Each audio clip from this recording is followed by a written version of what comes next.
Sublime gracia del Señor, que un infeliz salvó.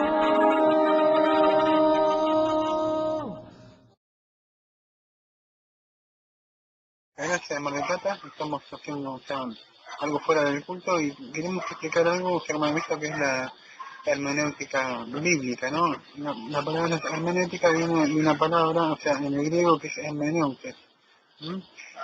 Es la ciencia para interpretar la palabra de Dios, ¿no? O sea, se utiliza esa ciencia para poder aplicar ciencias porque se aplican ciertas ciencias para poder aplicarla y es un arte también porque cuando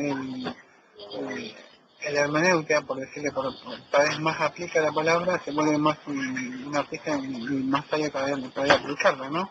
Vamos también a explicar después lo que es un poco de la exegesis, ¿no? Que exegesis viene también de una palabra, griega, exegesis que quiere explicar, interpretar, sacar fuera, ¿no? Lo que quiere hablar, el autor. Es lo que hacemos los domingos a la mañana también. Bueno, entonces vamos a ver un par de puntos, tampoco vamos a explayarnos grande, no vamos a hacer una hermenéutica muy difícil, quise subir un par de puntos para que puedan entender aquellos que están iniciando, ¿no?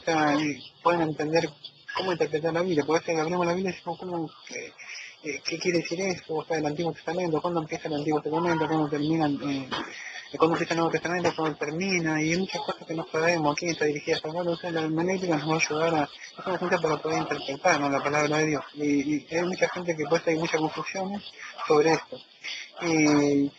Esto vino también, este video vino por una vez que quise predicar a unos familiares y me dijeron, Daniel, esa es la forma en que vos interpretás la Biblia. Así que me quedé pensando yo, y ahí decidí subir esto, ¿no? Quizá para ayudarlo a algunos hermanos que están empezando, y otros también, porque no saben que sí existe esta forma, ¿no? Que viene vienen tantas ideas erróneas de la palabra, ¿no? De Dios. Entonces la interpretación, es la explicación, que le doy yo, otro intérprete, generalmente el pastor o uno que explica de la palabra de Dios, no un hermano. Eso sería, la interpretación. La interpretación es eso, cuando yo hablo la palabra, la de Dios y le doy una interpretación. Que yo creo que es así. Por eso es bueno que se estudie la palabra de Dios y se conoce bien, porque si alguien está diciendo la palabra, el pastor que no está diciendo y él interpreta mal la palabra, va a acarrear a todos esos que no siguen a él, a donde el infierno o donde el cielo, ¿no? Como decía Pablo a Timoteo, que trace bien la palabra de Dios, ¿no? Bueno, haciendo esta la introducción aquí ya. Entonces hay ciertas reglas que debemos seguir para poder interpretar, la palabra de Dios, ¿no? Yo voy a poner 3 o 4 puntos nada más, para que puedan entender esto. Primero, un punto que me pareció muy interesante explicar es el propósito que abarca toda la Biblia. El propósito que abarca la Biblia, ¿cuál es el propósito? Usted puede ver mucha iglesia que dice Jesús te quiere sanar, Jesús te quiere prosperar, para de sufrir y tantas cosas. Entonces debemos saber cuál es el propósito de la Biblia. El propósito de la Biblia es que te quiera sanar, el propósito de la Biblia es que Dios te quiera prosperar, o cuál es. Si usted lee de Génesis ya nomás hasta lo último, va a ver que el propósito, de Dios, es reinar, pero fíjese que de Génesis ha empezado que el hombre ha caído en delito y pecado, él transgredió la ley de Dios en el huerto de Edén, ¿no? Entonces vemos que el hombre está muerto de delitos y pecados. Entonces, fíjese que Dios ha provisto un plan de salvación, al hombre que está muerto en delitos y pecados y ha mandado a su hijo, ¿no? Tiene un plan donde él murió por nuestros pecados, cumplió la ley, en santidad vivió, él nos ha justificado, él murió, resucitó. Y el plan es ese, usted puede leer toda la Biblia, del principio hasta el fin, que nos habla del principio hasta el fin, que Dios te va a prosperar, que Dios te quiere hacer riqueza. Entonces queríamos interpretar uno de los puntos que me pareció interesante, cuál es el propósito de la Biblia. Teniendo eso en claro, cuando yo hablo un libro, simplemente la Biblia, o una película, generalmente aparece en la película, en el libro, alguien que el autor te muestra cuál es el propósito o te da una introducción, por cuando usted va a alquilar una película, que se hagan o alquilar algo, y dice, se trata de tal cosa. Bueno, el propósito es muy importante, por eso quizás es básico para algunos, pero para otros no. Entonces, el propósito de Dios es saber se trata de que el hombre restaurarlo, ¿no?, a su condición caída y volver a plasmar, a formar su imagen, en que se fue deformando y lo vuelve a formar, o sea, Cristo entre nosotros, ¿no? Bueno, espero que eso se quede en claro porque es muy importante. Segundo punto que quería mostrar es es enseñar todo el consejo de la palabra de Dios. ¿Por qué me parece muy importante ponerlo esto? Porque me pareció muy importante porque eh, hoy se enseñan solamente algunos puntos de la Biblia, lo que le parece importante al pastor. Si al pastor le interesa el diezmo, él va a hablar del diezmo. Si a él le interesa la sanidad, si le interesa la prosperidad, habla de la prosperidad. En cambio, cuando nosotros hacemos los domingos acá en la mañana en esta iglesia bautista reformada de la Gracia, acá en Mar del Plata, hacemos estudios de exegesis, hay que explicar, interpretar, decir, o sea, sacar afuera lo que quiere decir el autor, ¿no? O sea, entonces, ¿qué pasa? Así no podemos formar una doctrina como yo quiero. Hacemos temas temáticos también, pero por eso tenemos temas exegéticos, por eso. Por eso el segundo punto me pareció muy importante estudiar, o sea, muy importante hacer un estudio exegético de la palabra. No tiene que estudiar todo el consejo de la palabra de Dios para poder. Y yo voy a mostrar aquí en Hechos 20:27. Dice que Hechos 20:27 dice, porque no he ruido anunciaron todo el consejo de Dios. Por eso es muy importante anunciar todo el consejo. Fíjense en segunda Timoteo 3:16 así, toda la escritura es inspirada por Dios para corregir, para instruir en justicia. Entonces es importante que toda la escritura la estudiemos, ¿m? Y no solo en ciertas partes que puede llegar a convenir al pastor, quizás yo voy a estudiar esto y aquello. Entonces es importante estudiar toda la palabra de Dios, ¿m? Para poder entenderla, y se debe enseñar así. Eso es muy importante, ¿no?, que se haga. Eso es lo que hacemos, pues ya expliqué los domingos a la mañana, después de la tarde tenemos un tema temático, que tomamos la justificación. Pero a la mañana tenemos textos por texto, de esa forma no podemos formar una doctrina cerrada, ¿no? La otra, tercera es muy importante poner para ayudarle a aquellos que quieren interpretar y estudiar las escrituras y no saben cómo abren las escrituras, y que bueno, cómo empiezo, por dónde empiezo, me pareció muy importante a quién se dirige una carta, o en este caso sería un email. Si usted abre un correo, un email, tiene que saber a quién se dirige. Si se dirige a cierta persona, yo no puedo hacerme cargo de ese email. ¿Saben que ese correo no? O sea, porque está dirigido. Entonces debemos tener en futuros videos, quizás suba cuándo empieza el Nuevo Testamento, el Testamento, si en verdad empezó, y que es muy importante que surge esto porque la persona no sabe cuándo empezó el Nuevo Testamento y cuándo empieza el Nuevo Testamento. Generalmente si usted abre en Hebreos 9, versículo 11 hasta el 15, va a decir que el Nuevo Testamento, o sea, el Testamento antiguo empieza, o sea, cuando muere el testador, ¿no? Cuando justo estaba hablando con mi señora de la mañana, y hay un gran error que muchos piensan que sacan doctrinas ahí porque como dice el Nuevo Testamento en una parte, después de Malaquía piensan que el Nuevo Testamento empieza ahí. Pero fíjese en Galatas 4:4 dice que Cristo nació bajo la ley y hasta cuando muere el pecador no empieza. ¿No? Entonces, ¿qué pasa? Hasta cuando Cristo murió todavía no había empezado el Nuevo Testamento, en el Nuevo Pacto.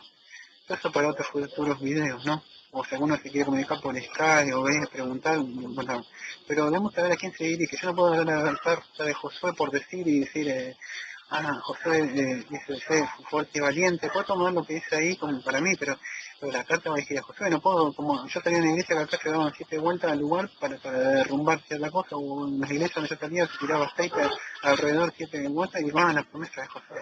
O no puedo hacer como la promesa que se le hizo a Caín, que mató, dijo nadie te va a tocar. Entonces yo mato a alguien y soy libre. Entonces hay que ver a quién está dirigida la carta. Sabemos que las cartas paulinas está dirigida a la iglesia.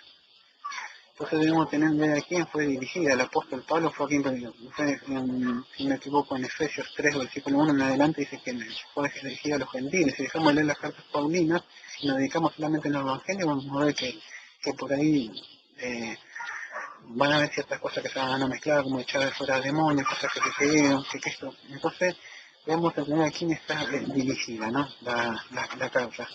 Otro de los puntos que me pareció importante subir es el contexto inmediato donde está la escritura, o sea, el antes y el después. O sea, si yo saco un texto fuera de contexto para justificar mi pretexto, o sea, no de formar una doctrina rara, ¿no? Como por ahí puedes decirte el testigo, puedes decirte mormón, puedes decirte...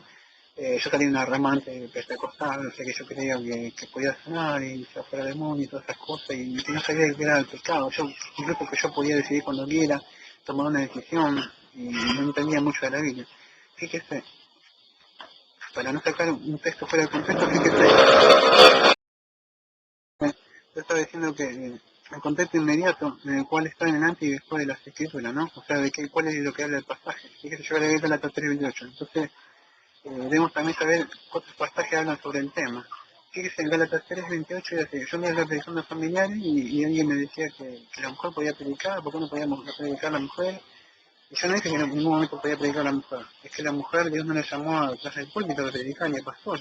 Pero la mujer sí puede predicar, o sea, puede hablar, pero no le habla que tengo autoridad sobre el hombre. Y me sacaron, o sea, no sabían el texto, pero se lo tuvo que decir, ¿no? Que es este Gálatas 3:28 que dice así. Fíjese, destacando el texto fuera de contexto, mire lo que doctrina se puede llegar a armar. Gálatas 3:28 es así, ya no hay judío ni griego, no hay esclavo ni libre, no hay varón ni mujer, porque todos vosotros sois uno que Cristo se entonces, de acuerdo con un familiar, dice, entonces, ¿por qué entonces la mujer puede predicar, la mujer puede hacer? No, por eso debemos tener el contexto, o sea, de qué viene hablando, fíjese que el contexto viene hablando, ¿qué viene hablando? Es el propósito de la ley, no está hablando de que la mujer puede predicar. Entonces, si uno lea, o sea, la palabra tiene que leer a quién está dirigida la carta, fíjese los títulos que está ahí, el antes, el después, el contexto. Y ellos entonces decían, creen que por esto, que como que no hay judío ni griego, no hay varón ni mujer, entonces la mujer es lo mismo. No, Dios tiene un propósito para la mujer como para el hombre. ¿No? Entonces no viene hablando que la mujer puede hacer esto, puede hacer aquello. Está hablando o sea, del propósito de la ley acá, ¿no? Que Dios no hace excepción de personas cuando elige, no elige, Dios no dice, Daniel porque es moreno no lo elijo, o porque es chino, o porque es gordito, no. De eso vine hablando, no es que vine hablando que Dios ahora todos pueden hacer lo que quieren dentro de la iglesia. Dios es un Dios de orden y es así, no es como ellos sacan, ¿ves? Porque no se puede armar una doctrina falsa, ¿por qué? Porque al no entender las escrituras y uno le quiere explicar se enoja, ¿no? Porque se despierta la ira en ellos. Otro punto que dejé un par de puntos afuera, ¿no? Puse los más importantes, que este es el último que voy a poner.